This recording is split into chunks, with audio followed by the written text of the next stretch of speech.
President's remarks to foreign students, South Lawn of the White House, Washington, D.C., May the 10th, 1962. Ladies and gentlemen, students, I first of all have to express the rather sad news that my wife is home, which is over there in bed with a cold as a result of christening a ship the other day, and so she wanted to express her regret, but she is looking out the window and sends you all her very best wishes. I did not have almost sufficient courage to come out here by myself, but we are glad to have you here. And we had an earlier occasion last year in which we welcomed the students from abroad who are studying in Washington. And I hope that in other cities a similar effort will be made to bring together on an occasion the students from different countries who come here to study. We regard this as a great compliment. I hope you'll permit us to do so. And we regard it also as a indication of your curiosity and interest in this free society, which we believe develops an intellectual atmosphere which permits progress. The other night we had a reception at the White House in which we had those people from this country who had won the Nobel Prize. And though these aren't national prizes, I am pleased, as a believer in a free society, that over 40% of all the prizes given in the last 30 years have been given to people who studied here and working here. They're not all Americans. 10 or 12 of them grew up in other countries and came here.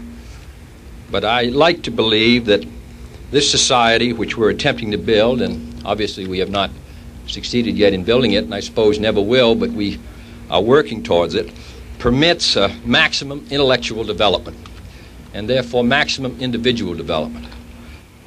All of us, at least many of us, have been foreign students. The Secretary of State, the Undersecretary of State, the head of the policy planning were all Rhodes Scholars, the Deputy Attorney General and others, the Chairman of the Senate Foreign Relations Committee. My wife was a student in Paris for a year. I studied at the London School of Economics. My brother did. I am a great believer in the effort which we make to understand each other and to learn and to develop. We have had a lot of foreign students in this country. A lot of them came in the 30s, and many of them went back to be leaders of their country.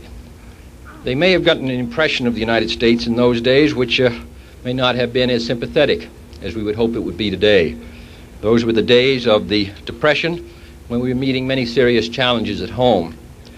I hope that when you go back, and you will be the future leaders of the country, many of you come from countries which have only a handful, as newly independent countries, of educated men and women. You are their investment in the future, and I know you will go home, and I know that you will regard this great effort which has been made to bring you here and which you've made not merely as an opportunity to advance your economic interests, but advance the welfare of your country. I hope that you will think well of this country and recognize what we are trying to do. To run a free society is very difficult. Winston Churchill once said, democracy is the worst form of government except for all the other systems that have been tried. And it is very difficult. It is not easy. And I hope that while you're here, you will have an opportunity to gain more knowledge of us, our good things and our bad. As Oliver Cromwell once said, paint me with all my warts and moles, and that's the way we want you to see our country. The last point I want to make, and that's really addressed to my fellow Americans, I think a good many foreign students come here and are left alone and feel alone, see other foreign students, don't see many Americans. I hope that we are making progress in that area. This is not an organized society. We treat our own students that way.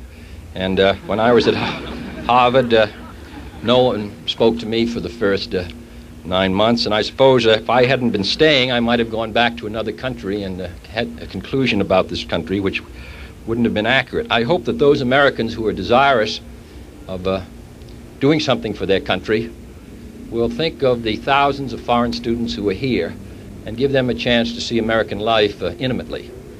That's one of the reasons that you're here. And I hope you feel that even though your fun and games is not organized by the United States government, fortunately, that is part of living in a free society, to be left alone and to sink or swim. And if anybody wants it differently, then, of course, the government's responsibilities would have to change. So I'm sure you understand that. I'm sure you realize we're glad to have you here. We regard this as the greatest possible compliment. We are extremely interested in intellectual development and activity, and we believe it's the basis of a free society. So, ladies and gentlemen, you're very welcome to this White House, which belongs to the American people. We know that some other president in other days will be greeting you as either the prime ministers or the presidents or the first ladies of significant countries. And I hope when you do that, you'll say that you were at the White House once before. Thank you.